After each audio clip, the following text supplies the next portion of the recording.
If I bleed tonight, if I am sad tonight, I don't have a job to find. And if I work tonight, I'm so tired tonight, I'll fall asleep when I'm home.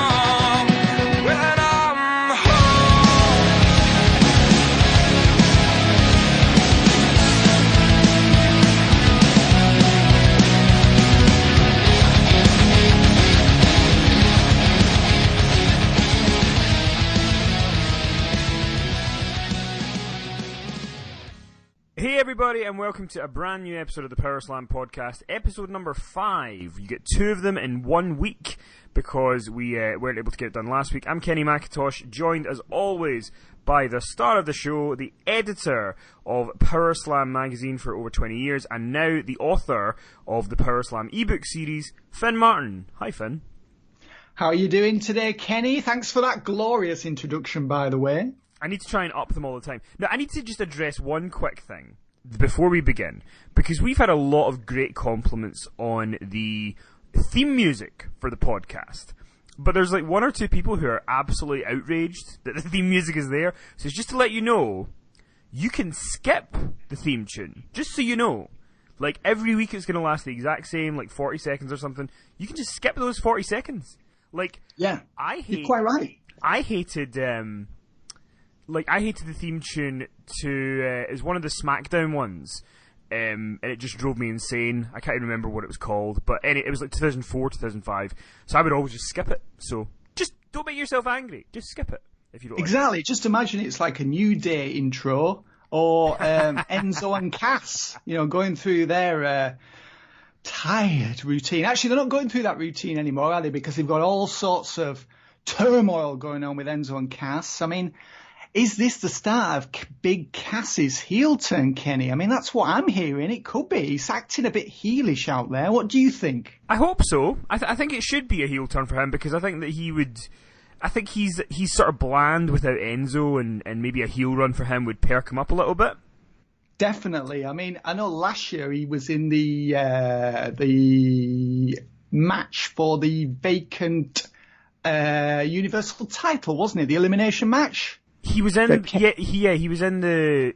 Yeah, he was. You're right. That's right. In the one that Kevin Owens ended up winning, and I know he was eliminated quite early, but that was the first time I saw him and thought, you know what, this guy's got something. This guy could be a somebody, and I think his team with Enzo's gone as far as it's going to go. I mean, no one wants to watch them wrestle Luke Gallows and Carl Anderson again. I just don't ever want to watch that match again. So I think them splitting right now, I mean, it's not going to be good for Enzo, let's face it. I mean, I'm not sure where he goes after this split, but it should be pretty good for Cass. Well, hopefully Enzo goes to 205 Live. Put him over there. Yeah, maybe. Yeah, maybe he can give that a lift. I mean, I watched the show this week, and yes, I definitely understand why it's frequently not in the top 20 programs or shows on the WWE network each week. I mean, it's just missable. And there's good action on there. But I mean, there's really nothing on there that you have to see. And in this environment that we're now in, the climate we're now in, where there's so much content, if you can miss it, you're going to miss it. Yeah, 100%. And I want to ask you very quickly, before we get into some of the topics we're going to talk about today, how do you feel about star ratings in wrestling matches?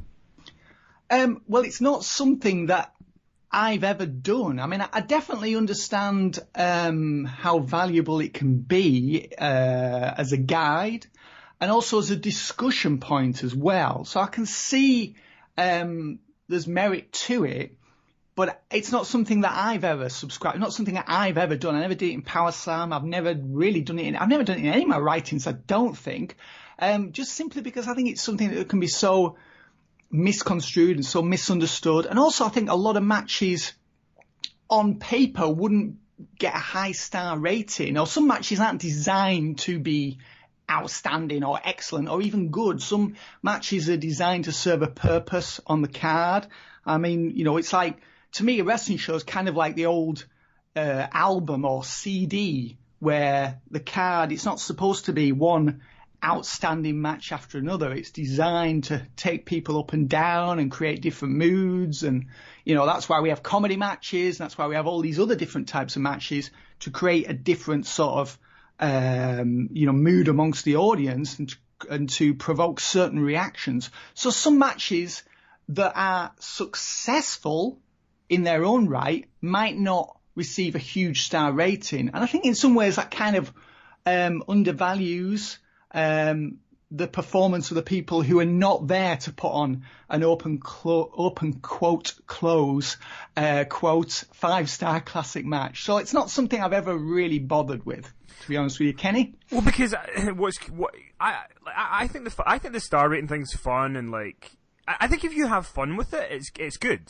Like you say, like if it's kind of you can use it as maybe a gauge on, like, if you read at Money in the Bank, the men's ladder match was 4 stars, and you're like, okay, well, this is probably going to be a pretty good match. I'm quite excited about this. Whereas if it's like a 1-star match, then going into it, you're going to be prepared that it's not going to be great. But what's interesting is obviously 5 stars was always the kind of top of the list, but then Omega Okada's first match in January got 6 stars for the first time. And now their sequel match has got 6.25 stars. Oh, right. And I just wonder, like, I feel like there has to be a top level. It's like you get 10 out of 10. That is the most you get out of 10. I mean, but then on Talking Smack, for example, Nakamura, who was excellent, I thought. I don't know if you've seen this, but he was a guest on Talking Smack. And he was very charming, and he was very good, and he was talking about all these different wrestlers, and they were asking him about how he felt about all of his opponents in the Money in the Bank ladder match. And when they brought up AJ Styles, he said, well, Ty Dillinger is the perfect 10, AJ Styles is the perfect 100. So, like, he was having a laugh with it. But I think with all these kind of star ratings, like, there needs to just be like this is a 5-star match, because it's the best of the best. But if we keep going up and up and up, then eventually you're just going to have 10-star matches. It's just not. It's not going to matter. I mean, are you aware it's a really old movie now. Are you aware of the movie This Is Spinal Tap? Yes. And the whole thing with the amp, where their amps went up to 11. Mm-hmm. Because he was there. I think it was it Nigel? I think the Nigel character, who's the lead guitarist, and he's showing the maker of the rockumentary his Marshall amp, and instead of going up to 10, the dials on his amp went up to 11. So that was like a parody of. It's like almost like a parody of that. Of like, and the documentary maker is saying, well, why don't you just make 10 as loud as it needs to be? And he's like, well, these go up to 11. And it was a really funny scene. It's an old movie now. It's about a 35-year-old movie now, but it's a really funny scene, which kind of, illustrates what you've just said, Kenny. I mean, it's like, what do we do? Do we make the amp go up to 12 or 13 or 14 or 15 or 20? And it's like, why not just make it go up to 10 and that'll do? Yeah. And listen, I think the star thing, I mean, whenever I see people online go like, oh my God, he gave this 4.5 stars, it's like, calm down. Like, it's fine. Because it's subjective, Like, because there would be times, I remember when I would read Power Slam as a wee guy, and you would do, like, one of the kind of pay-per-view reviews. And there'd be some, and I can't think of it off the top of my head, but there'd be times where I would read it, and I'd go, and you would bash a match, and I'd go, I actually thought that was really good. But that's fine. You're allowed to feel different things about stuff. It doesn't mean that my opinion's not valid, or yours isn't valid. It's just, different strokes for different folks. So. Oh, absolutely. And quite right. I mean, just because I liked a match doesn't mean that you're going to. And the same goes, just because I disliked it doesn't mean that you will dislike it as well. Absolutely. It's all down to opinions. It's not like a mathematical equation here that we're talking about. I mean, it's an opinion, so it's all based on what people actually want to watch and like. I mean, let's face it, some comedy matches probably wouldn't be rated very highly in terms of stars, but I think some comedy matches are outstanding in their own way, in the parameters of what they're setting out to achieve. I mean, the Grado match, you've seen the Grado match many times, and lots. I remember seeing a match of his. I think it was against DCT, one of the Insane Championship Wrestling guys, and that was in Cardiff last March. And he put together this comedy match, and I thought it was really, really well done. And someone I was with that night said that match was, he didn't like the match at all. And I thought it was so well done in the context of what it was supposed to be. And I'm sure some people would probably rate it as like, you know, a -2 or 3-star match or something like that. But to me, that would have missed the point of what he set out to achieve in that match. And to me, it was a huge success. It went down a storm with it. I think it was probably the best received match of the night. And also it was something that was completely different to every other match on the night as well, which of course was what it was designed to be. So that, you know, we had the comedy match, then we can get back to another type of match. So people are all sort of, you know, refreshed and energized and ready for something different because they've just seen a comedy match and they won't be seeing any more comedy matches. So, you know, I'm not knocking the star rating system. It certainly serves a purpose, and it's a really good point for debate and discussion and everything. So it definitely does serve a purpose, but it's just something that I don't bother with. Not knocking it, it's just something that I don't bother with. And I think I've explained my reasons why. And, you know, there's things that you don't bother with, and there's things that I don't bother with, like Impact Wrestling, but you have bothered with it. What a segue. That's right. Because obviously, you know, Finn goes into a lot of research for these shows, and, you know, he watches things like 205 Live, sometimes, and Impact. I can't say that I do the same. I apologise. But I know someone, I can't remember their name, but somebody on Twitter had kind of said that we were bashing TNA last week, which I don't think we were, but, I mean, maybe we did, unknowingly. But you got a chance to watch their first Impact show from India, or some of it. How was it? Give us a little kind of summary of what people could expect, and is it worth checking out? I think it's worth checking out if you like Impact. I mean, it's not something that's going to change your life, Kenny. You know, I thought it was quite interesting that they set the arena up to look very similar to the layout in Orlando. I mean, it was a lot of similarities there. And the fans were really enthused for the action. But why was that, Finn? Why were they enthused for the action? Just out of interest. Well, since they didn't appear to be wrestling fans, that could have something to do with I don't think they were the ones paying to gain admission, Kenny. It may well have been vice versa. But the people there clearly, they weren't fans. It was obvious they weren't fans. And also it was, from what I understand, they were told beforehand that the villains were going to come out, heels were going to come out from one stage, and the heroes or the babyfaces were going to come out from the other side of the stage, so they would know who to cheer for. So they were definitely being led, you know, because they weren't fans, so they were being instructed on who to cheer, and the cheering as well just felt that it just didn't seem like a wrestling fan reaction. Also, it was quite funny during the very first segment of the first episode taped in India. Alberto El Patron was in the ring, and you could see someone at ringside directing the fans on how to react for him. Oh. Now, I could be wrong. It was just like a split-second shot. You could see someone just right near the barrier basically instructing the fans to cheer for Alberto because he's, of course, a babyface in Impact Wrestling. Now, I could be wrong about this, but I think it was Jeremy Borash. Now, that was some feat, since Borash was supposed to be doing live commentary on the show with Josh Matthews. So that did tickle me. I thought that was quite funny.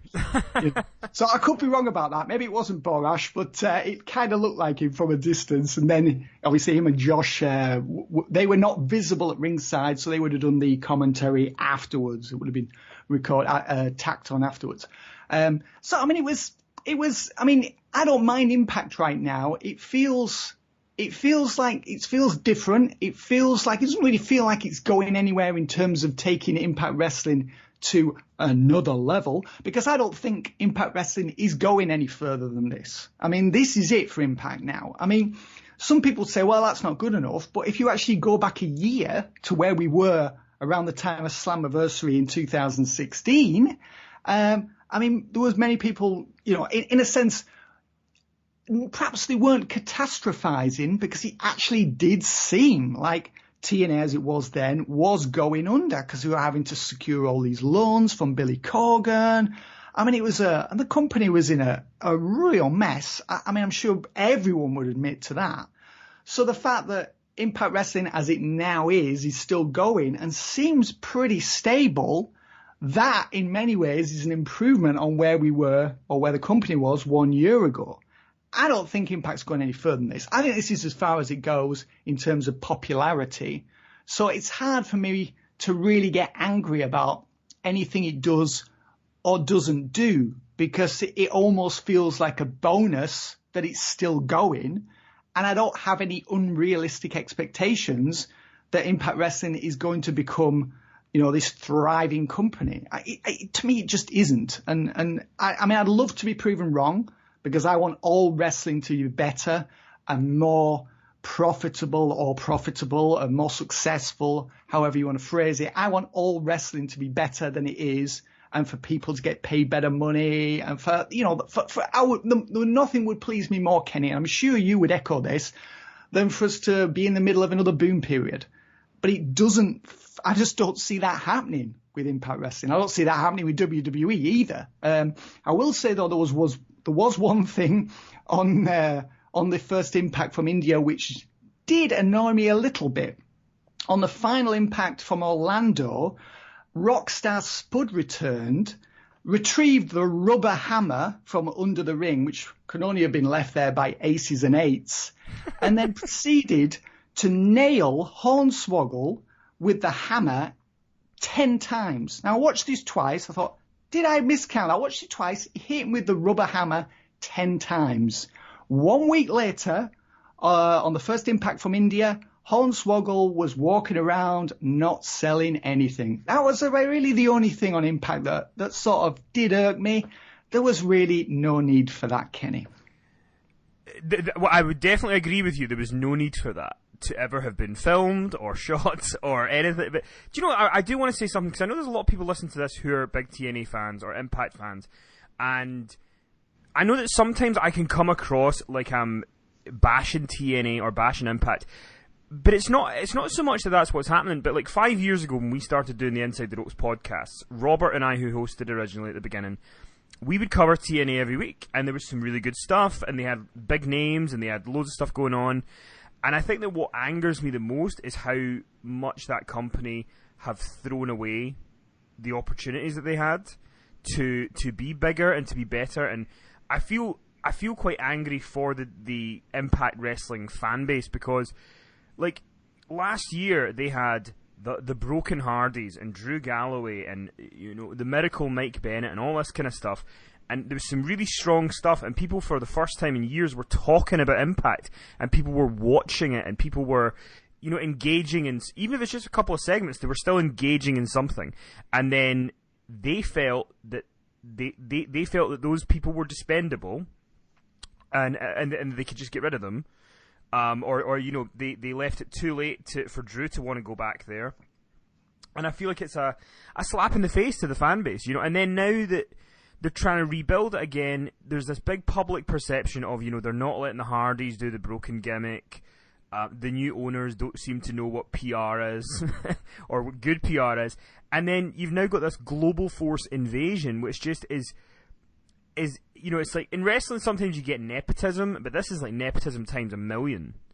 Like, the fact that Global Force Wrestling are being treated like an NWO style invasion, when all that Global Force Wrestling was a couple of baseball shows run by Jeff Jarrett that never really went anywhere. So I'm angry for the fan base, because I know a lot of people who have stuck with TNA for years and years and years, and I think they've time and time again slapped those fans in the face with a lot of their decisions that they've made in the past and even to now.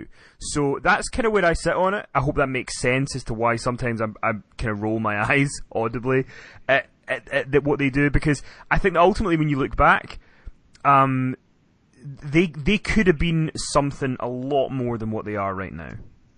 Yeah, I absolutely agree with that, Kenny. Of course they could have been. I mean, the errors throughout the decade, really ever since they hired, from the Hogan and Bischoff January 4th 2010 Impact Wrestling. I mean, I think it was about halfway into that show, I just knew it was over for the company. It was just so obvious. So they've been, that near 4-year period there. There was some highlights, but you just knew this was unsustainable. When they challenged WWE, it was like, what are you doing? I used this analogy before. It was like, Albania taking on the United States in a military conflict. It was like, to me, it was just insanity. Why are you doing this? And that they tried to do it with many of the same cast of characters in 2010 that had been on board with the original, WCW challenge to WWF in 1996. 14 years later, it was like, it was just incredible. It's like, how can you imagine that this can work? So there's been an amazing amount of blunders this decade. Absolutely. And you are right as well. I mean, the Broken Hardys was inspired last year. It was just I know a lot of people, it was a very divisive gimmick, but you look back on it and the ground they broke in terms of, this is ground that a lot of people didn't want wrestling to break. But I happen to be somebody that did enjoy it for what it was. I felt it was something that existed in its own little, it was like a satellite that, the Hardy compound was like this satellite that was, not Planet TNA. It was like they were off in their own little world doing the things they were doing. And I think people will be revisiting that for years to come and just marveling at, sometimes, I know you were a fan of it, Kenny, when you watch some of those segments that the Hardys did, the amount of effort that went into them and all the little details was just incredible. It was like the kind of wrestling that it was the kind of thing wrestling fans would, dream of, where so much effort has gone into every sentence or every part of every segment. Everything was all put together in a way, and there was so much imagination went into it. It was put together in such a way that was designed to break new ground, to be innovative, and to really support these new characters and give people a reason to invest in them and to tune in next week. And it was inspired stuff. So yeah, it is a shame that those guys aren't still working there. And certainly now when you see Hardys in WWE, which, even though they're still good in the ring, they're kind of feeling like a nostalgia act to me on WWE television. Yeah, so I would 100%. Much rather have seen, Jeff and Matt stay in Impact Wrestling. But here's the other thing is that originally it feels like the Hardys came back to WWE because they felt that they would be able to use this broken universe when they got back to WWE. And on paper, TNA should be saying, listen, we own that gimmick. It was on our TV show, blah blah blah blah blah. But it's become so public now that they just look like the bad guys, because they're not letting the fans just get what they want, they're not. And I remember, I don't want to go too far into it, but from conversations that I was having with Matt in late November, early December, he had no intention of leaving TNA at all. And he was having conversations with the new management and everything seemed to be great. And then they all of a sudden decided they wanted to go in a different direction, which is fine, but if you want to go in a different direction and the Hardys are so public, just give them the gimmick. I feel like it would have given Impact better PR than them refusing it the way they have. I absolutely agree. It doesn't really seem to serve any purpose, does it? It's not like they're going to use that gimmick on someone else. Yeah, and they've got all the archives of it, so they get all the final deletion and all that kind of stuff.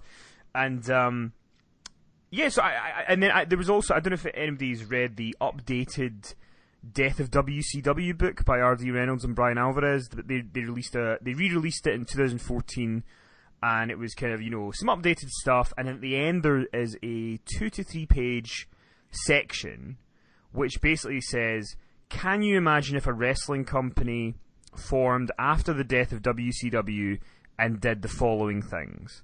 And it lists like 50 things, and it's all things that TNA did. And when you read it in that format, and I'll try and for next week get the list to read it out on the show, it's baffling. When you look at it, you go, they hired Hogan and Bischoff to do creative. They let Russo have full reign. They did. I mean, do you remember the TNA Reverse Battle Royal? Yeah, I do. I mean, The list, you're right. The list is endless. It is just endless. It goes on and on. The list of blunders. Yeah, the reverse. Well, that was actually something that the Tri-State Wrestling Alliance did back in, I think it was about 91, where they did, I think it was a reverse cage battle royal or something like that. One of the wackiest ideas ever. And yeah, they went out of business in 1992. And and then speaking of the Hardys, we'll move on because I don't want to labour the point too much. But the Hardys did an interview on the WWE Network following Raw, where they talked a little bit about the Broken gimmick, and Matt said that he hopes that it will be on WWE TV at some point, and I hope so too, because I think that, like you say, I think that they're kind of running on nostalgia right now, and people are enjoying it. And I think that if they're clever, they could probably take it to next year's WrestleMania and just about get away with it if need be. But I think that's the maximum amount of time that you can take it. So I'm hoping that before then we get the Broken Heart, because I actually think the Broken Hardys makes Jeff more interesting as well. Oh, absolutely. I mean, you know, you were mentioning earlier about Matt. I mean, I did an interview with Matt that you actually set up for me in December of 2016 for the Power Slam Interviews Volume 2. Mm-hmm. And we talked a lot about the gimmick and what could potentially happen. And at that point, he was dead set on staying in TNA, or Impact Wrestling as we now know it. So you're absolutely right. He didn't want to go. And I did a large story, a large introduction prior to the interview. The story was actually written after they'd split from TNA. The interview took place before he split from TNA, but the introduction explained what had happened after the interview had taken place. And I believe he wanted to stay as well, because he was very fond of the gimmick. He was fond of the lifestyle and the schedule. And it enabled them all to, you know, Rebecca was on TV, his son was on TV. Senior Benjamin. Yeah, exactly. And he had, you can see that he had control over everything. And for him at that point in his life, it was like as if like a fulfillment of a dream, I think, where he was not just a wrestler, but he then became the master of his own destiny. And I think creatively it was so rewarding for him. And they were able to do like dates like in South America and all over the States as well. And I think he had a really good work-life balance, which, you know, when you get in your 40s and you've got kids, that's something that's very important. So being back in WWE, I'm sure the money's much better. And when TNA did what they did and basically left them with no option, in their opinion, the Hardys' opinion, to leave, WWE was a natural choice, wasn't it? You know, in terms of visibility and in terms of money. It'd been so long since Matt had left in 2010, so they'd been away for so long. So it was perfectly understandable why they returned. Just one last thing about the Broken gimmick in WWE, Kenny. One thing that does puzzle me is how do they sell the Broken gimmick to the WWE audience who might not be aware of what happened in TNA, because Matt becoming Broken was part of a long storyline, a long process, and that's what made it so amazing. This wasn't just the typical modern era storyline that just comes from out of nowhere. This was supported by all these different angles and matches. And the characters grew. I mean, at one point, obviously Jeff was deleted, so Jeff was Matt's obsolete mule, and then eventually they reconciled and they were both broken. So it was part of a long story.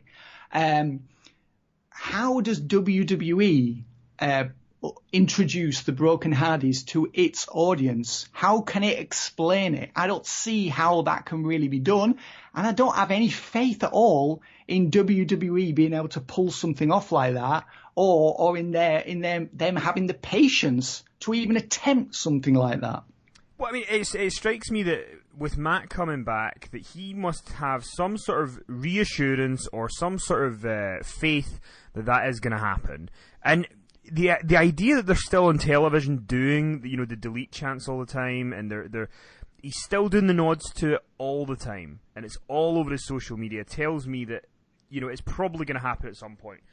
I think there's a simple way to do it. You know, I think that you kind of just tell a different version of the story to break him, and to WWE fans who don't know about it, this is the first time they get to see it.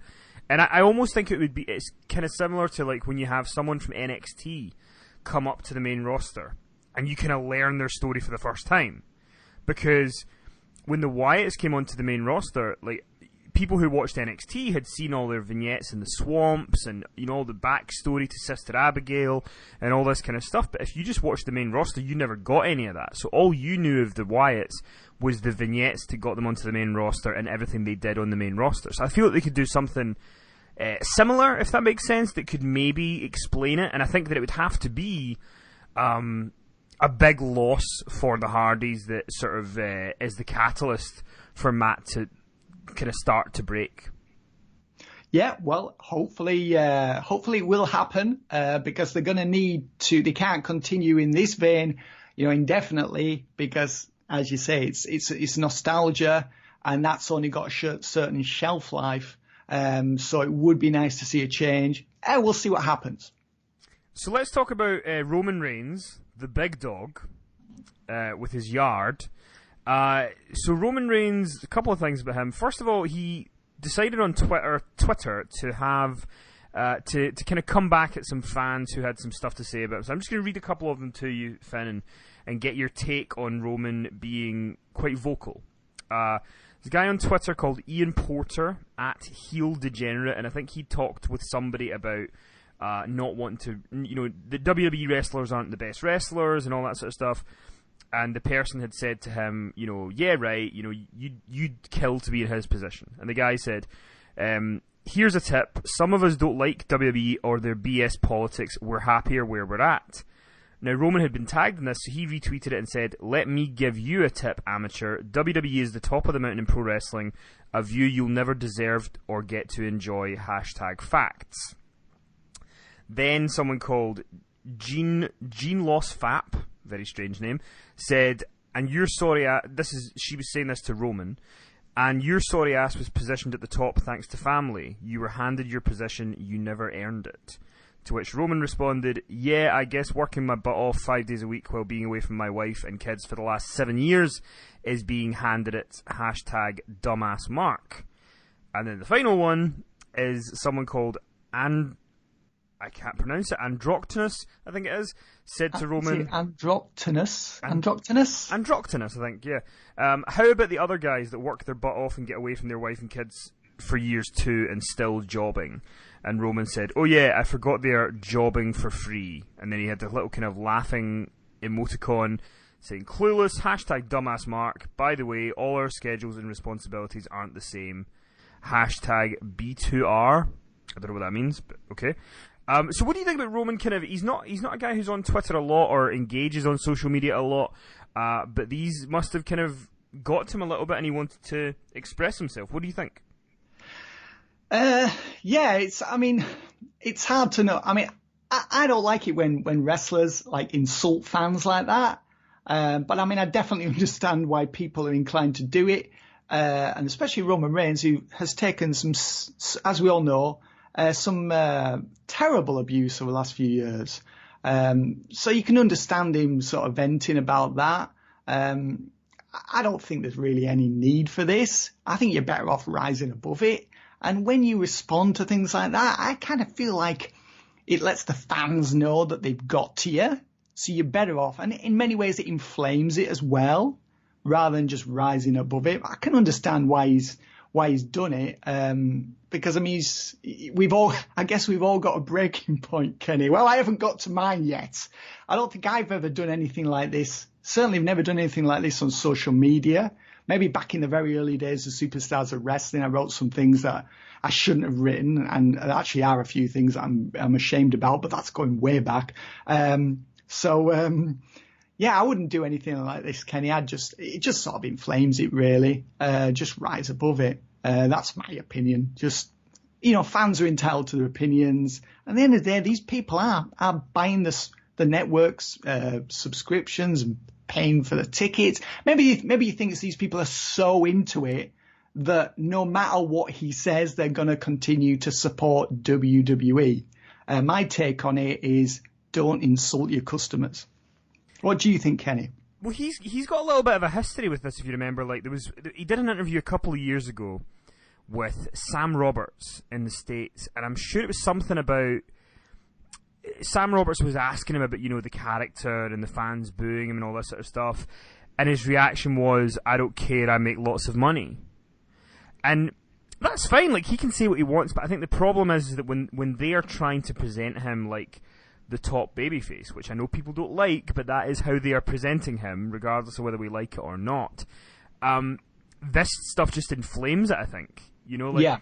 There is no part of me that thinks that the Roman Reigns character is a nice guy, or is someone I'd ever want to hang out with, or have a beer with, or anything like that. Because, let's look at his history as a character. He looks like he's cocky. He defeated The Undertaker and was kind of smug about it. Yeah. He is the worst friend on the history of planet Earth, because when the Shield broke up and it was Dean Ambrose with Seth Rollins, he was never there to sort of make the save for Dean. In storyline, I'm not saying this is him in real life, but like, he's not a very good friend. He takes opportunities over other people. He always looks quite arrogant.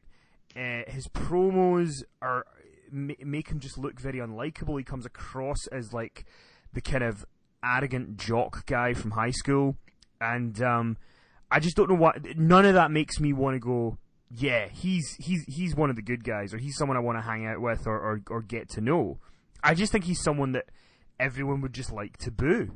Yeah. You know? Like, I mean, with John Cena, for everything that people would say about John Cena, I think John Cena always came across as a kind of likable guy, for the most part. Like, in terms of, he wouldn't come out and, there would be the odd time where he would do the kind of shoot promos and all that, but you wouldn't hear John Cena on Twitter or on radio interviews saying, ha ha ha ha ha, I've got loads of money, I don't care what you think. He would go the other way. He would go, you guys have paid for a ticket, you can do what you want, it's your call. Which, you know, I think that's problematic as well, but it's a better approach probably than what Roman does. But speaking of Roman, though, you are absolutely right, Kenny. Yeah, absolutely right. I mean, the thing is, it's to me, reading these tweets, and just really, but so many of the things that have happened all seem like, you know, the foundations of this like titanic heel turn that is going to be like, wow, you know, Roman Reigns has finally done. He's finally become this person that we want him to be, this person that we can all boo. And this here just seems to be just part of this story that they never seem to deliver. I mean, I don't believe that Vince is going to turn him. It just doesn't look like it's going to happen. I mean, the time to turn him this year, if it was going to happen, would have been the night after WrestleMania. That would have been the time, and that would have been like an eruption in wrestling. That would have been like one of the stories of the year. That would have been, wow, they've finally given us what we want by turning Roman Reigns heel, and then they didn't. So this is almost like on Twitter, and in so many things he does, it's as if WWE or he wants people to boo him, and yet he's presented as the top face. So it is bewildering, really, Kenny. All these mixed messages, you know? Yep, 100%. Now, the other thing I wanted to ask you about was everybody's wondering about the thing on Raw this week, where it was like, next week on Raw, Roman Reigns is going to have an announcement about SummerSlam. So I imagine it's about who his opponent's going to be. I'm going to ask for your 20 plus years of experience. What do you think it could be? Well, will it be another match with Braun Strowman? Because apparently he's now ready to go, or definitely will be ready to go by SummerSlam. And from what I understand, he's nearly ready to go now.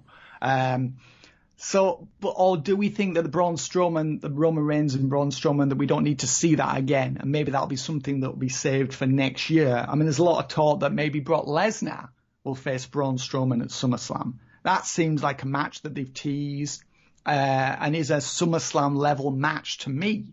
Mm-hmm. As far as who Roman Reigns is going to face, the truth is I have no idea. I mean, who on the Raw. I mean, unless it's John Cena, who, as you know, they've already started pushing, sometimes twice per show. They've started pushing his return on July 4th, and now he's a free agent for some reason. So maybe it'll be John Cena.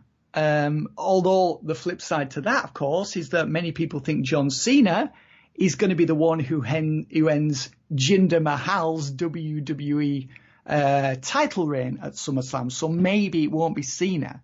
I mean, the problem with Reigns is who else is there?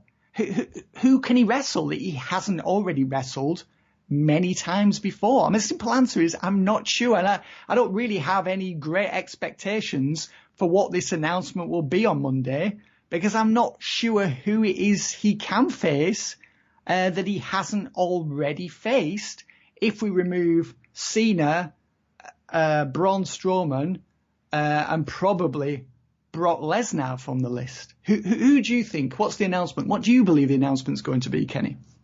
I think that I think he's going to say he wants the WWE Universal Championship at SummerSlam, and I think when he's midway through the interview, he will be interrupted by Braun Strowman, and then I think they might have a match at Great Balls of Fire, and the winner goes on to SummerSlam to face Brock. I don't think they're going to. If they were to give Brock and Roman away at SummerSlam, I'd be very surprised. Because it seems like it's their program for WrestleMania. So it feels like it's either going to be something to do with Braun or Brock. Maybe the long shot is John Cena. If you want to go for an even longer shot, maybe somebody like Goldberg is going to come back. No, that's not going to happen. Surely not. You never know. I mean, he did the promo the night after WrestleMania where he said, "You never say never" for another one, and it wouldn't shock me to have them be like, let's have Roman beat Goldberg as well. Yeah, I mean, they need to do something. I mean, you're right. How can it be Lesnar? Because we're all pretty confident that it's going to be Lesnar versus Reigns at WrestleMania next year. So they need to come up with all these different things for Reigns to do in the interim. And if he's there in a match to determine Lesnar's opponent at SummerSlam with Strowman and then loses because of outside interference or whatever, then it sort of keeps that match in the back of people's minds without delivering it. And I think it's going to be Strowman-Lesnar at SummerSlam because that's a match that hasn't happened yet. And I think that is a SummerSlam level match. That is a match much like Lesnar versus Samoa Joe, which I would be interested to see. I think it's a good match for Lesnar, and I think it's a good match for Strowman. So that's what I want to see. So yeah, that does make sense. That does compute, Kenny. It could be a Strowman versus Reigns match, or maybe Reigns they'll pull one of those stunts where Reigns will be just about to make his big announcement, and Strowman will return. Maybe they'll do that. They've done that very many times before, where Reigns is just about to make this big reveal, and then he's interrupted by Strowman. They have a big brawl. And then we don't really have to bother with whatever the announcement was. We could just sidestep that entirely. And then we've got another Strowman versus Roman Reigns match. And we can attach that stipulation later if we want. So, I think that's I would imagine it's something along those lines, which I'm fine with. I think Roman and Braun have good chemistry together. And, I agree. And I'm with you. I think Brock and Braun is a SummerSlam level main event. And if there's talk of Kurt Angle's going to wrestle Triple H at SummerSlam. That'd be a pretty big match. And then I'm sure SmackDown are going to have their own stuff going on. But let's kind of talk about Money in the Bank. There's 5 matches announced. We've obviously watched this week's SmackDown and last week's.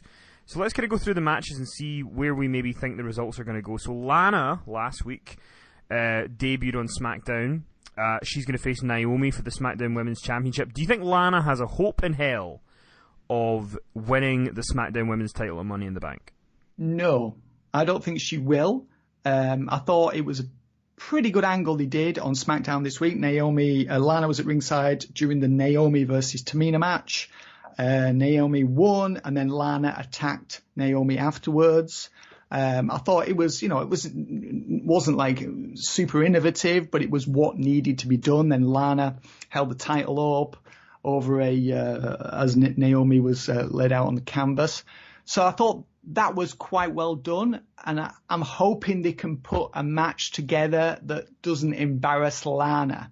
Last thing we want is a Brandy Rhodes style performance, So I'm thinking that Naomi and Lana are rehearsing that match over and over and over, possibly as we speak, Kenny. Yeah, I mean, it's interesting though, because you bring like somebody like a Brandy Rhodes who is still learning, to wrestle really, and still kind of as she goes trying to get bigger. Whereas I don't feel like Brandy Rhodes would maybe be put out on Raw or SmackDown today. She would be taken to NXT. She would be given time to hone the craft and hone the skills and all that sort of stuff, which is absolutely the way that it should have been. So I'm at this point where I don't really know has Lana gotten good. I don't know. I'm doubtful that she has, but maybe. We've only ever seen her in one match, and that was at WrestleMania 32, the 10 women tag that she had. I know that she performs in NXT live events. I've not really heard how any of them have gone. If you're listening to this and you've been to any NXT live events with Lana, please tweet us and let us know how it went. Is she any good? I think they'll be able to do a short match. I just think they'll just lay it out really smart. Maybe Rusev will return in that match. I think we're going to need some distractions. But I mean, when it comes to these type of matches, like Bayley had a very memorable match with Eva Marie in NXT, and Eva had basically never ever had like a good match. And she was in there with Bayley, and it was like this minor miracle. So they'd obviously worked it all out. That was outstanding. That was that was outstanding. That's one of my favorite NXT matches, because how clever they were was that they played up the idea of no way Bayley's not going to lose the belt to her, and then you have the collusion of the referee and all these different things. It was really clever. That was what I would kind of go back to what you were saying about the star system of. That match wouldn't typically be great, 5 stars, but the execution of that story for me was 5 stars. Oh, absolutely. Case. I couldn't agree more. It was so well done. And Eva Marie actually looked like a wrestler in there, which is something that hasn't happened too many times since. So I would I'm going to back you. I think Naomi wins it very, very easily. I think Naomi's a good babyface women's champion. I like her. I like her gimmick. I like the entrance. I think she seems to be getting better in the ring. So I'm happy with her being the champion right now. Yeah, I am as well. I'm just hoping that they can put a match together that really complements both of them. And I think it doesn't matter if Lana loses, if she gets in there, gets a couple of near falls that are believable, because it's actually a really good story, because no one believes that Lana can win because she doesn't have the experience. It's a really easy story to tell. And if they can put together a good little 4 or 5 minute match, I think both of them will come out of the match enhanced.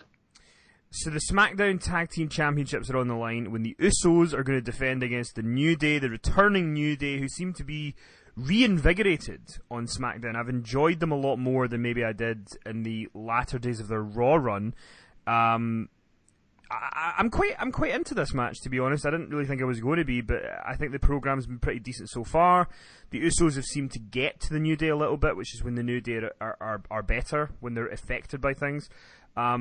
I think the Usos are going to retain here, but I'm hopeful. I think this match will be pretty decent. Yeah, there was the 8-man match which kicked off SmackDown this week. I really enjoyed that. I thought that was very well done. It was like an old school tag team match, just very well executed. New Day scored the pin. Which leads me to believe that they will not score the pin at Money in the Bank on Sunday. Yeah, I'm backing the Usos on this one as well. I think it'd be too soon for the New Day to win the belts on SmackDown. There needs to be more of a chase. And I think the Usos are doing well in this heel role. I don't really think they've been pushed as hard as perhaps they should be. I'd like to see what else the Usos can do as villains, as champions. So I'm looking forward to seeing the Usos retaining. I think the New Day will be protected on the finish, and the feud will continue. I agree. Yeah, I think the champs will retain, and I think it'll be a good match as well. And obviously we've got something that I do get a kick out of on SmackDown are the fashion files. I think they're very funny. The board every week makes me... I look forward to it, especially with the picture of Ingrid Bowman with the "Here's looking at you, kid, ... man." with a picture of Kidman. Like, that kind of stuff is funny. I absolutely agree. Although this week they had a picture of Sami Zayn on there with generic needs a mask. So it was a nice little inside joke. And you think, does this bode badly for Sami Zayn? But then he scored the pin in the 6-man main event of this week's SmackDown. So perhaps I was reading too much into it. But nice little inside joke there for the fans. Yeah, 100%. Now I think, obviously Tyler Breeze was attacked on SmackDown this week, and I am hopeful that the attackers are going to be revealed to be a team who are not currently on television, and that's American Alpha. Yes, I've read that they're most likely to be the candidates. Tyler Breeze knows who it is, so I was thinking having like flashbacks to Raw with, Cass and Enzo getting attacked and you don't know who they are, but at least then Tyler Breeze says, oh yes, I know who they are. So yeah, American Alpha have just been like invisible for so long. I mean, they were like a can't miss team when they got the call up. And really good tag matches with Bray Wyatt and Randy Orton actually last year into this year. Just a great team, really good gimmick, and they're in great shape. And I just don't understand how they haven't found an audience with Vince McMahon. I mean, they've been put in the same compartment as Luke Harper, who's also vanished, and poor Ty Dillinger. What's happened to Ty? Bring him back.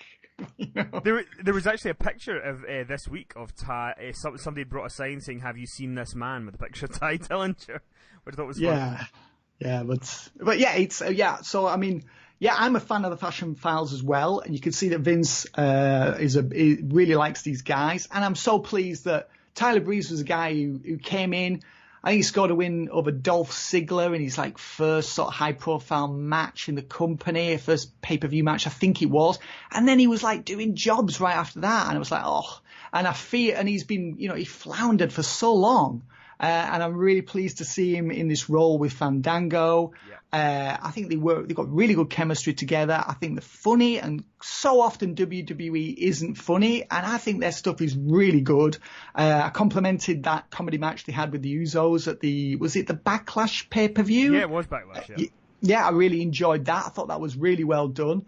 I'm really pleased for these guys, Tyler and Fandango. I think they're, I'm really pleased that I think they're real good talents, and they're showing a tremendous range of what they can do in this storyline with the segments backstage and in the matches as well. I mean, really good all-rounders, really good, really pleased for them. Up next, we've got the first ever women's Money in the Bank ladder match for a contract for the SmackDown Women's Championship. Becky Lynch, Charlotte Flair, Natalya, Tamina, and Carmella. Tamina did a promo on WWE.com where she said it was going to be emotional because the show was taking place on Father's Day. Which, we won't really talk about her father too much, but that's an emotion for her. And obviously Charlotte Flair is the queen of being in these new types of matches like Hell in a Cell. I think this one could be really good. I think that Tamina is not a great wrestler and Carmella's still learning, but the other three I think are good enough that can prop it all up to be a good match. But who is your prediction, Finn, that is going to walk out with the first ever SmackDown Women's Money in the Bank briefcase? This is a tough one. I think it's between Charlotte and Becky Lynch. That's my prediction. Becky Lynch just feels like she's not going anywhere right now. And if she were to grab the case, I think that would really give her some direction, and a lot more emphasis and spotlight would be on her. She seems a bit lost to me at the moment. She kind of almost seems to me like she needs to turn just to give her some purpose in the company again. Charlotte scored a win over Natalya on this week's SmackDown, so that was designed to make us think that she would win the match. Becky Lynch was shown backstage watching that match on a monitor. I can't see it being Natalya. Can't see it being Tamina, because that's going to, draw emphasis towards, as you say, her father, who, of course, they just don't mention. Carmella, I'm a fan of hers. I think she's done really well. I think she's progressed so much as a performer. I don't know whether she's quite ready. I don't know whether this is her time for that. So I'm figuring Becky Lynch or Charlotte. Becky Lynch being first choice, Charlotte being the second choice. What do you think, Kenny? I think that Carmella is going to win it. Oh, wow. I feel like with Becky and Charlotte, they're kind of performers who have a big enough name and have, the sort of history of, being part of the Four Horsewomen and all that sort of stuff. Natalia, I think she's always going to be, the best friend and never the leading lady. That's just kind of her role. Tamina, I mean, that would just be... I would be baffled if she was to win it. And especially, like you say, on Father's Day, they're not going to talk that one up too much. I think Carmella's someone who could use the briefcase to its fullest advantage. With the idea that she's not as experienced as everyone else. She's got James Ellsworth with her. There's all these little elements that she could use, I think, to have that briefcase. So I think that she's going to do it. You know what? You make a very good case for her winning the case. You're right. No, good points there, Kenny. Yeah, Carmella. Can I change my mind? No, I'm still going to go with Coach. That is an excellent point there. Very well put. I think we can both agree on one thing, though. Tamina should not win it. I think we can definitely agree on that. And Natalia's not going to win it because she's been there forever and she doesn't need it anyway. She's like this supporting player who goes in and does what needs to be done. And she is also the worst actress I've ever seen in my life. She can't play any role. She struggles to be a baby face. She struggles to be a heel. But I get a kick out of how over the top she is and how bad she is at acting. Like it makes me laugh. So like when she had the whistle last year and she was the coach for Survivor Series, I just thought that was excellent. Because it's just and she's trying to show everyone her cats on Instagram. Like she's just bonkers. Yeah. You're quite right. Yeah. I mean, a lot of people don't like people picking on Natalya. So you'll probably take some flack for that, Kenny. I like her though. Like, see, one of my guilty pleasures, as people who listen to me most of the time know, is Total Divas. I really enjoy that show because it's a behind the scenes look at WWE. The storylines are very well put together. There's always a payoff and all this stuff. And on that show, Natalya is absolutely nuts. There's an episode where she goes to a party that one of the Usos is throwing, and she has one bite of a hash brownie, and the next day she finds out they're going to drug test at SmackDown. And to try and avoid being drug tested, she drives her car into a dumpster truck. And it's just insanity. But, sometimes you need light relief. Yes. So the male Money in the Bank ladder match for a WWE Championship contract, Kevin Owens, the United States Champion, AJ Styles, Baron Corbin, Sami Zayn, Dolph Ziggler, and Shinsuke Nakamura. This one is very tough to call, but who in your gut do you think is going to walk out Mr. Money in the Bank? Hang on a minute, Kenny. I think you should volunteer the answer first, and I'll answer second. That's fair. I think that it's going to be... Oh, it's tough because originally my answer was going to be Baron Corbin. I thought he was going to grab it, but they've been very, very intent on showing how effective he is, which makes me think that they're setting me up for a fall. So I think that it's going to be AJ Styles, actually.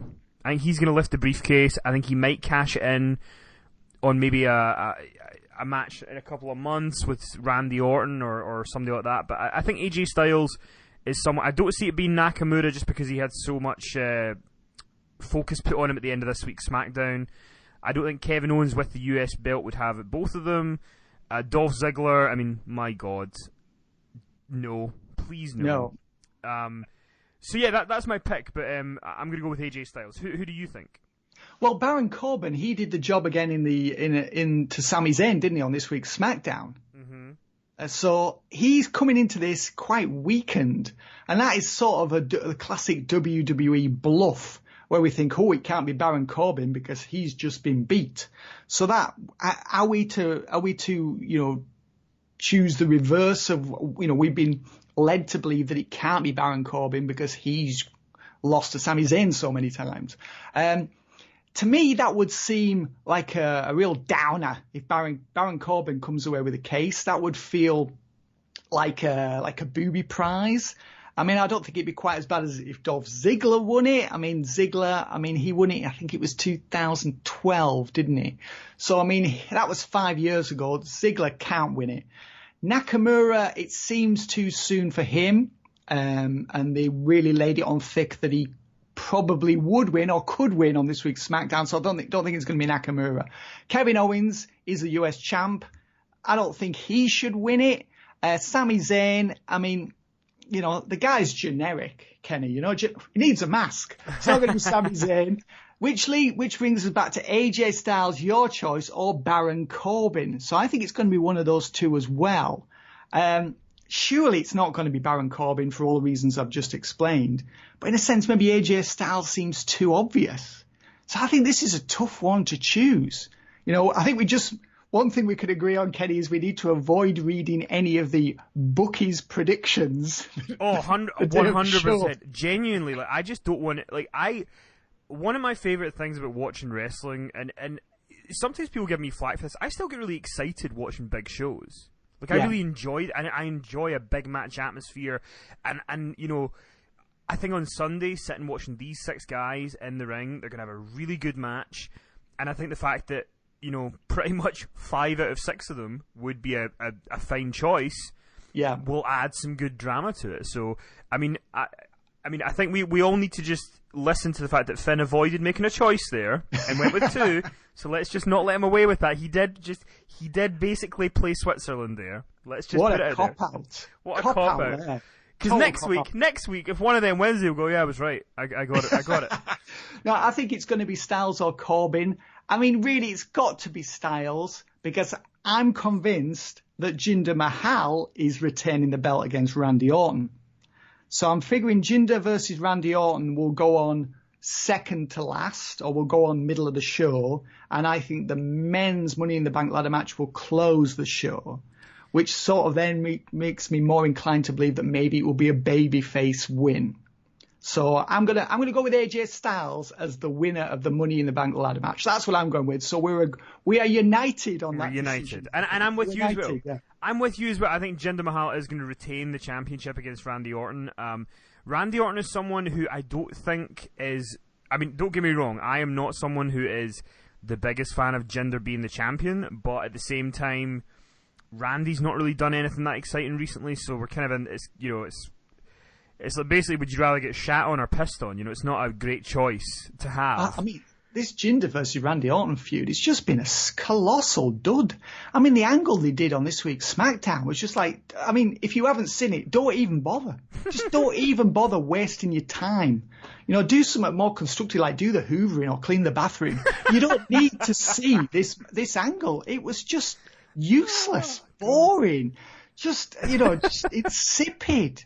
Just, nondescript. I mean, you come up with it. It was just like, I couldn't believe it. It's like, Jinder's out there, cuts a really boring, tedious promo. I mean, at no point, I mean, when you become the champ, and especially if you're somebody who no one ever thought would become champ, and you've got this huge, you know, opportunity, really hate using that word because we hear it so often on WWE television.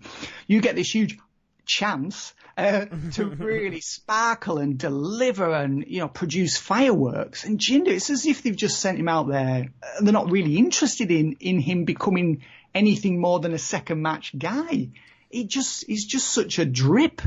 And Randy Orton's whole comeback towards the loss of this title has just been so uninteresting. I'm just astonished by just how miserable this feud is, Kenny.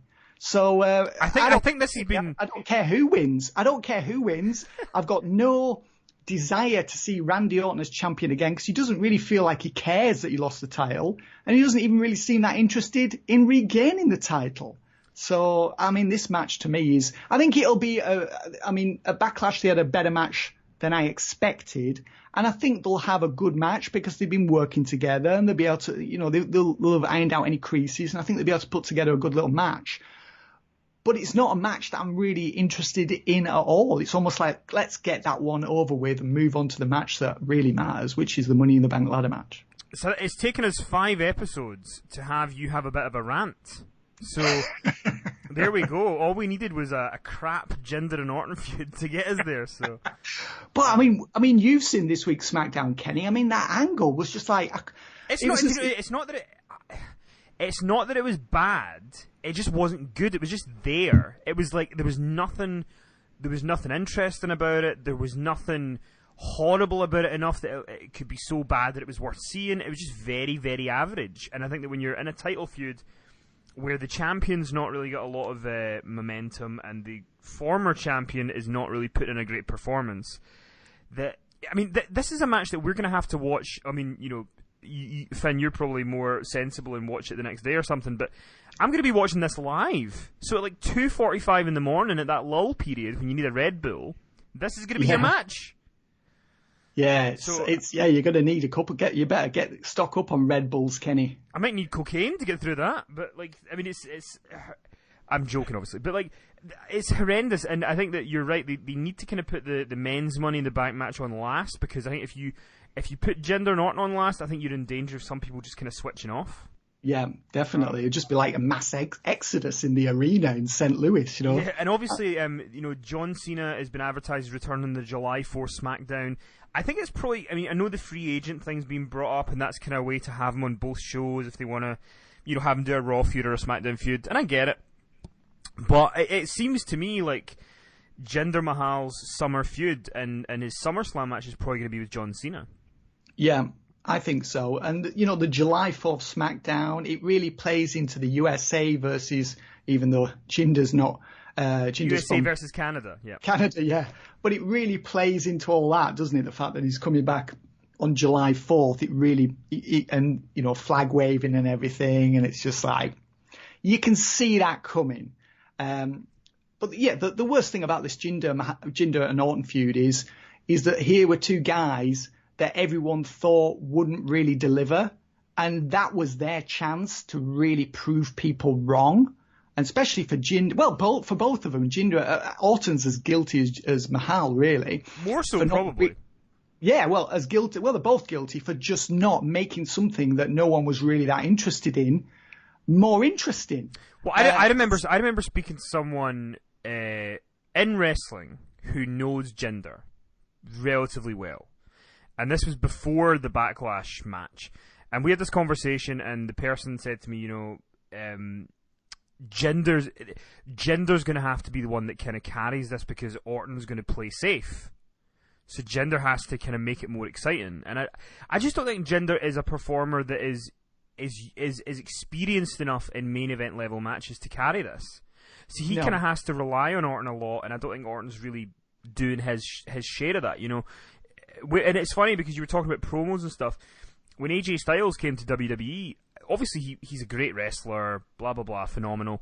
But before AJ Styles came to WWE, I'd never really seen him do promos that were any good. And he came to WWE, and for whatever reason, he was able just to become this great promo guy.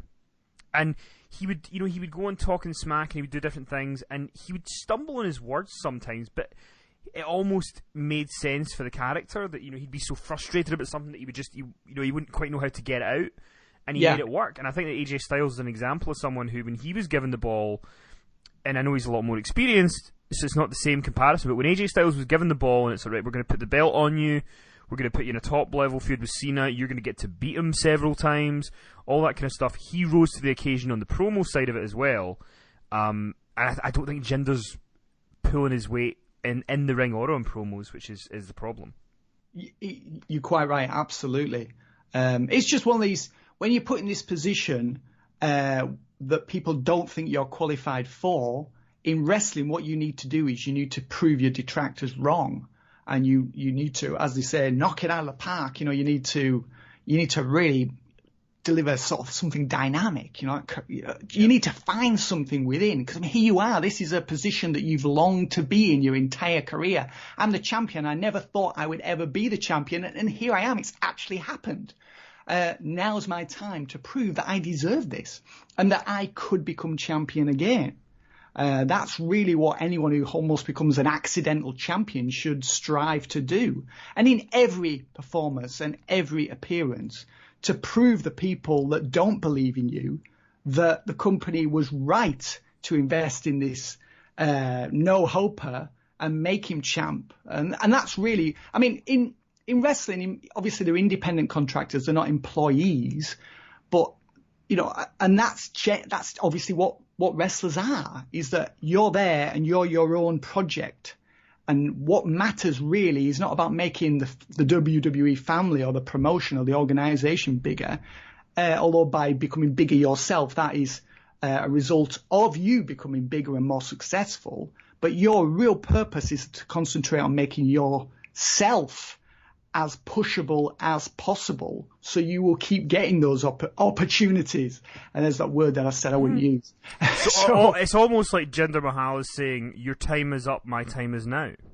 Well, yeah, I mean, I think he actually did say words to that effect. He's just going to quote different John Cena theme lyrics for the remainder of the feud, and then eventually John Cena will come back.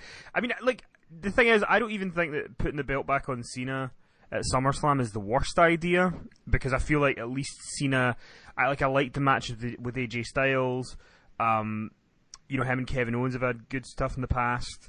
I just think the belt needs to get away from Jinder and Orton. It needs to get away from. I mean, it's a shame though, because I was really looking forward to seeing Randy Orton and AJ Styles for the belt at some point, because I thought that could have been, AJ would have maybe brought out the best in him, but I guess we'll see. This time next week we will know what's happening. But Finn, I thought we could close out the show with a listener question, if you don't mind. Sure, yes, please do. So Patrick Gallagher had sent us this. He said, first off, I'd like to say I'm loving the new podcasts. Finn, you and Kenny are doing a great show. His question relates to the upcoming Mae Young Classic. He says, do you think it will be as successful as the Cruiserweight tournament was pre-205 Live? Also, will any indie stars like Santana Garrett have a chance of winning it, or will it have to be someone under a WWE contract? Will there be any real indies in it at all? Thanks, Patrick. What do you think, Mae Young Classic? Do you see it having the same success as the Cruiserweight Classic? And what do you think about indie stars being in it and having a chance to win? Well, the Cruiserweight Classic was a big success last year, and that's given us 205 Live. Has that been a success or not? Well, that is debatable. Not really. So, I mean, you look at TJ Perkins, who won the Cruiserweight Classic last year, and, I mean, just absolutely rocked it, didn't he, in that tournament last year, Kenny? Yep, 100%. And he got on the main roster, and he's almost now become like this Steve Blackman figure, who they're almost going to have to celebrate the fact that he doesn't have a personality in order to give him one. So, I mean, it's, you look at what happened in Full Sail in that tournament, and then you transplant that onto the main roster, and it hasn't really translated into success there. I mean, the reaction and the matches and everything in the Cruiserweight Classic, we haven't really seen anything like that. I mean, I guess Neville versus Austin Aries was pretty good at Backlash. Was it Backlash? No, Extreme Rules. Extreme Rules. Pardon me. Austin Aries versus Neville was really good there. But I mean, we haven't really seen anything on the main roster from the Cruiserweights to rival, the brilliance of the Cruiserweight Classic. So it's very hard to really predict where this could go. To me, this is just a chance for all the female talent to get out there, to be seen, to potentially, there's quite a lot of the people who've been announced are already under contract and in NXT. So, it's to answer the question, it's very hard, or at least to attempt to answer the question, it's very hard to know what could happen in terms of talent who aren't already under contract. I think they will give people a chance who aren't already under contract, and if they do well, then they will be offered contracts. So that's the best outcome for them, I think. But as far as it being something that could then lead to bigger and better things for the women's division, it's really tricky to say. I mean, one thing about it is it's something different. And I think we need that right now, Kenny, in WWE, because it kind of feels like they're standing still in so many ways and not really pushing forward and trying to innovate. So by doing this tournament, it's something that they've never done before. So just on that basis alone, I'm really looking forward to it. What do you think, Kenny? Yeah, no, I think it's going to be a really good tournament. I'm keen to see some different shapes and sizes and looks of women in the company. That'll be good. I think that ultimately the person that wins will be somebody under contract. So I think you'll see a similar situation to the Cruiserweight Classic of where, you might have a Zack Sabre Jr. and a Kota Ibushi get to the semi-finals or whatever, but I think ultimately whoever wins is going to be somebody who's under contract. Which is, I get it. It makes sense. You don't want to give this, I don't know what it's going to be yet, trophy or whatever it's going to be. You don't want to give that to somebody who you can't use it to your advantage, in the future. So, but at the same time, there could be somebody like, let's bring up who Patrick said, Santina Garrett. If she's not signed and she's in the tournament and they get to the quarterfinals and they really like her, they might just say, look, we want to put the trophy on you. Do you want to sign? And she can sign there and then, you get what you want. So I think there's lots of options and lots of possibilities. And like you say, it's not been done before, so there's not really the closest formula to look at is the Cruiserweight Classic.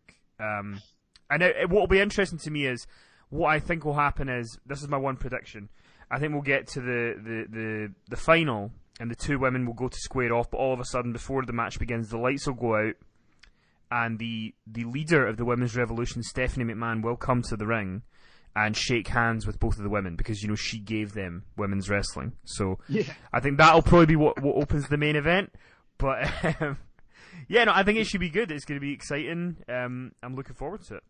I think if the person who's in it is not, when you appear in something like this, you'll sign like a short-term contract, won't you? Or you'll sign a short-term WWE contract.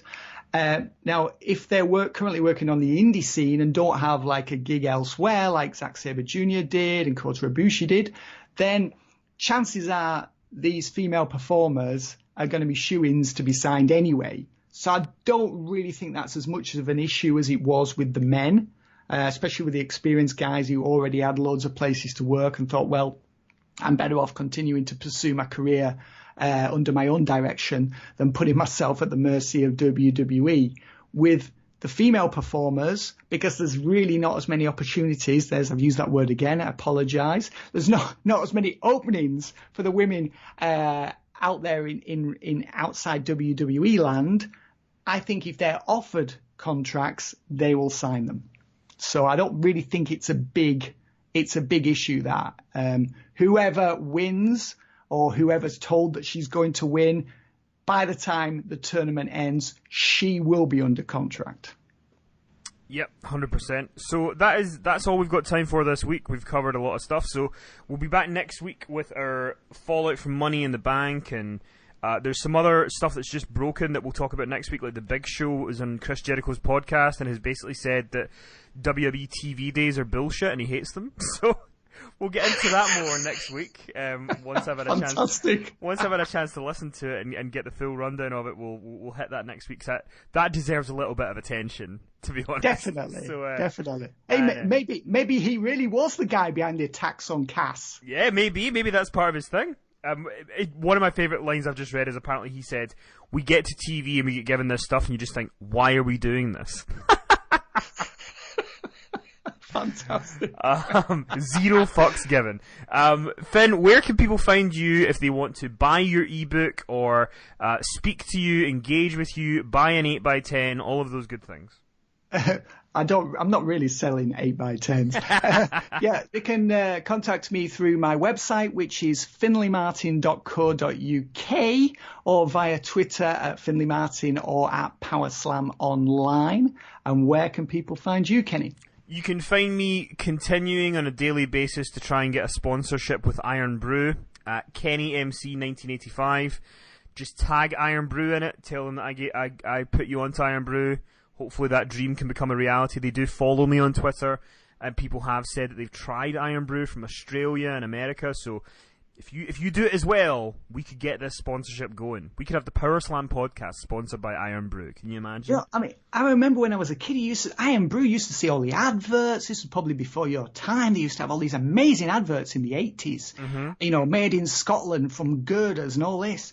And really, it feels like Iron Brew needs a lift. It feels like it needs some assistance. And I think, Kenny, you and we could be the men to make Iron Brew relevant worldwide again. We could make Iron Brew great again. 100%. And very, very funny trivia fact, interesting trivia fact. Scotland is the only country in the world where Coca-Cola is not the number one selling soft drink. It's number 2, behind Iron Brew. There you go. Yeah, I mean, I did read that, I think last year sometime. I was like, wow, what an amazing fact. So I'm aware that that's true, but Iron Brew, it needs some assistance worldwide, Kenny. Yeah, we're the men for the job. They need to get up the ranks in England and in Wales and in Ireland and in America, and that's what we do. We speak to people in those countries every week. So, hey, product placement, we're all for that. 100%. We will sell out in a heartbeat for some Iron Brew. So with that said, I hope that you guys all enjoy Money in the Bank. Let us know what you thought of the star ratings or Omega Okada 2 or any of the things we've talked about this week. Get us on Twitter, let us know. Finn, thank you again, and we'll do this again next week. Look forward to it. If I am sad tonight,